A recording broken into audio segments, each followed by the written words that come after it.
নমস্কার। পূজারিণী, কবিগুরু রবীন্দ্রনাথ ঠাকুর।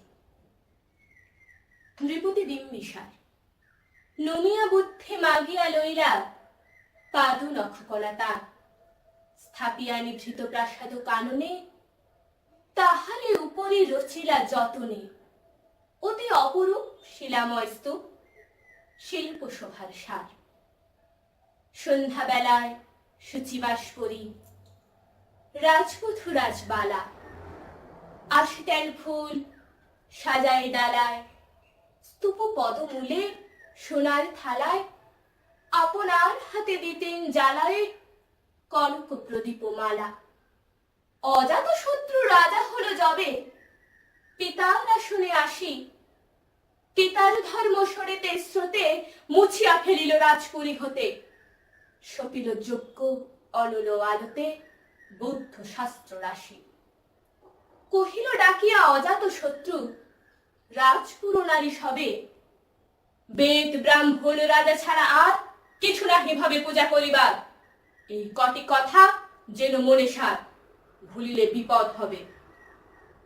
সেদিন শারদ দিবা অবসান শ্রীমতীর নামে সে দাসী পুণ্য শীতল সলিলে নাহিয়া পুষ্প প্রদীপ থালায় বাহিয়া রাজ মহিষীর চরণে চাহিয়া নীরবে দাঁড়ালো আসি।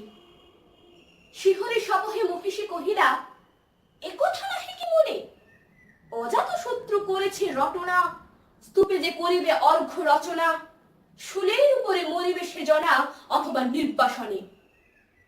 সেথা হতে ফিরি গেল চলে ধীরে মধু অমিতার ঘরে সম্মুখে রাখিয়া স্বর্ণ মুকুর বাঁধিতে ছিল সে দীর্ঘ চেকুর আঁকিতে ছিল সে যত্নে সিঁদুর সীমন্ত সীমা পরে।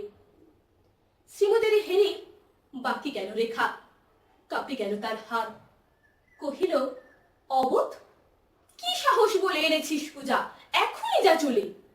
কে কোথা দেখিবে ঘটিবে তাহলে বিষম বিপদপাত। অস্তরবীর রশ্মি আভায় খোলা জানালার ধারে কুমারী শুক্লা বসিয়া একাকিনী পড়িতে নিরত কাব্য কাহিনী। চমকে উঠিল শুনি কিঙ্কিনী চাহিয়া দেখিল দ্বারে শ্রীমতীর হেরি পুঁথি রাখি ভূমে দ্রুত পদে গেল কাছে কহে সাবধানে তার কানে কানে রাজার আদেশ আজি কে না জানি এমন করে কি মরণের পানে ছুটিয়া চলিতে আছে। দ্বার হতে দ্বারে ফিরিল শ্রীমতী লইয়া অর্ঘ্য থালি। হে পুরবাসিনী সবে ডাকি কয় হয়েছে প্রভুর পূজার সময়। শুনি ঘরে ঘরে কেহ পায় ভয় কেহ দেয় তারে গালি। দিবসের শেষ আলোক মিলালো নগর সৌধ পরে পথ জলহীন আধারে বিলীন কলকোলাহল হয়ে এলো ক্ষীণ। আরতি ঘণ্টা ধ্বনিল প্রাচীন রাজদেবালয় ঘরে শারদ নিশির স্বচ্ছ তিমিরে তারা অগুণ্য জলে সিংহ দুয়ারে বাজিল বিষান বন্দিরা ধরে সন্ধ্যার তান মন্ত্রণা সভা হলো সমাধান দান ফুকারিয়া বলে। এমন সময় হেরিনা চমকি প্রাসাদে প্রহরী যত রাজার বিজন কানন মাঝারে স্তূপ পদমূলে গহন আধারে জ্বলিতেছে কেন যেন সারে সারে প্রদীপমালার মতো। মুক্ত কৃপালে পুরো রক্ষক তখনই ছুটিয়া আসি সুধারো কে তুই ওরে দুর্মতি মরিবার তোরে করিস আরতি। মধুর কণ্ঠে শুনিল শ্রীমতী আমি বুদ্ধের দাসী।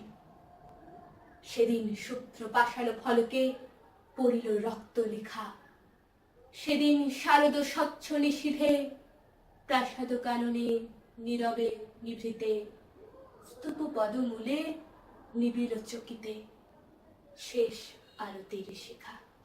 নমস্কার।